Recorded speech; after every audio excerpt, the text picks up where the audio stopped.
ഇപ്പൊ ആര് കണ്ടാലും മനസ്സിലാവില്ല. പോയിട്ട് വാ, വേഗം ചെല്ലമ്മേ. ശരിയായില്ല. പോയിട്ട് വാ.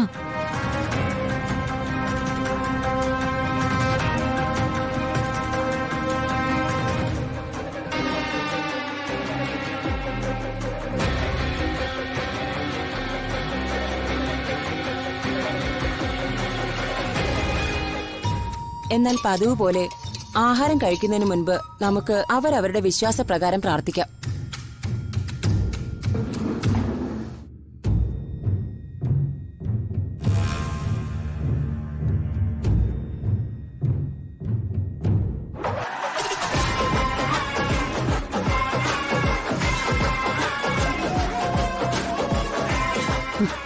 ദൈവമേ, ഈ മൈഥിലി എന്ന് പറയുന്നവള് ഒരു പോക്ക് പോണേ, അവള് നശിച്ച് നാട് വിടണേ.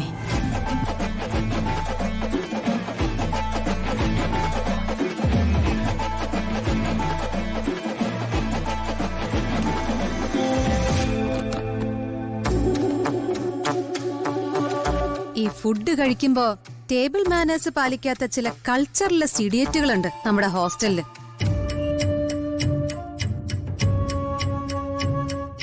ആരെക്കുറിച്ചാ മൈഥിലിയെ തട്ടിവിട്ടത്? അതൂടെ പറയണം.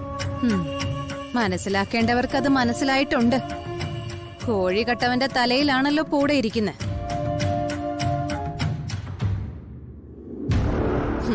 ചിലരുടെ വായ്ക്കകം റൈസ് മില്ല് പോലെയാ. 1 കിലോ തൂക്കം വരുന്ന ഇറച്ചി പൊരിച്ചതാ വായിലേക്കിടുന്നത്. മില്ല് വർക്ക് ചെയ്യുന്നത് പോലെ വായും വർക്ക് ചെയ്യും. എല്ലാം ഒരു വഴി, മുളക് വേറൊരു വഴി, കറിവേപ്പില മറ്റൊരു വഴി.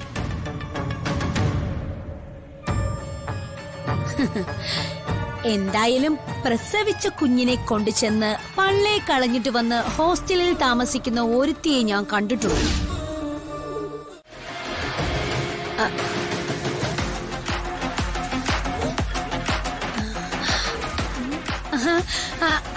അയ്യോ, ഇത് നമ്മുടെ കാർത്തിക് സാറിന്റെ വൈഫല്ലേ?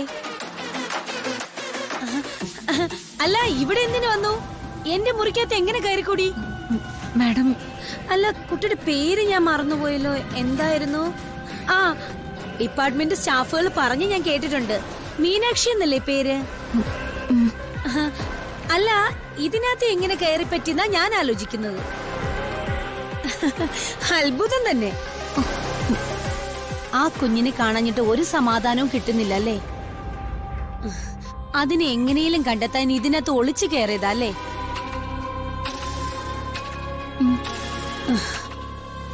അതിന് അവളുടെ കയ്യിൽ കുഞ്ഞില്ല.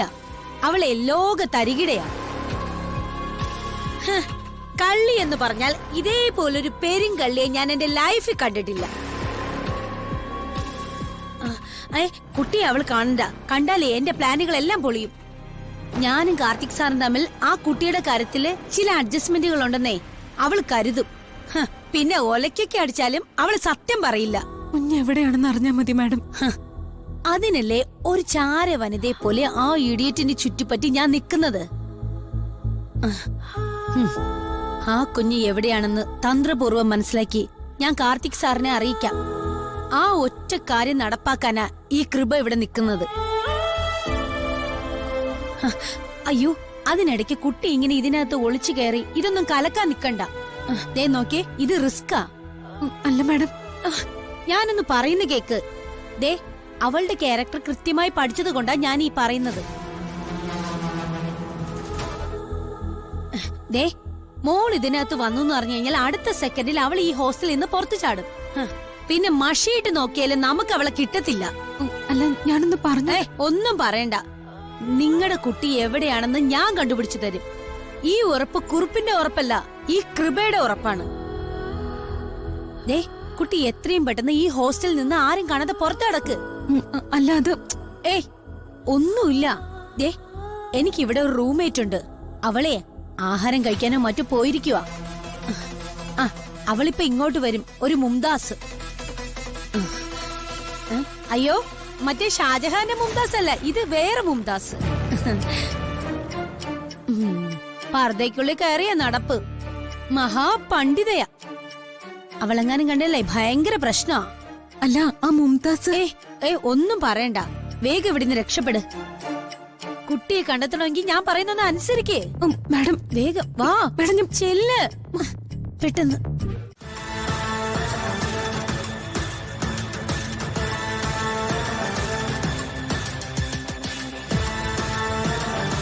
ആരോ ഇവിടെ ഉണ്ടല്ലോ.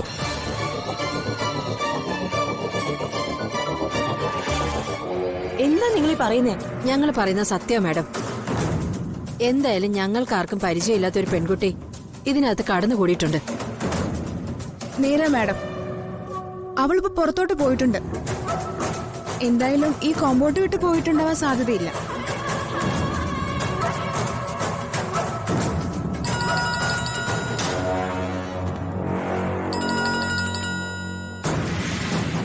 Hello madam. നിങ്ങളിങ്ങ് വന്നേ. ആ ശരി മാഡം. ഏതോ ഒരു പെൺകുട്ടി ഈ കോമ്പൗണ്ടിനകത്ത് ഒളിച്ചു കയറിയതായിട്ട് ദേ ഇവര് സംശയം പറയുന്നുണ്ടല്ലോ. എനിക്കും ആ സംശയം ഉണ്ട് മാഡം. ആ, പിന്നെന്താ നോക്കാത്തത്? വേഗം പോയി ഈ ഹോസ്റ്റൽ വളപ്പ് മുഴുവൻ പരിശോധിച്ചേ, വേഗം. ശരി.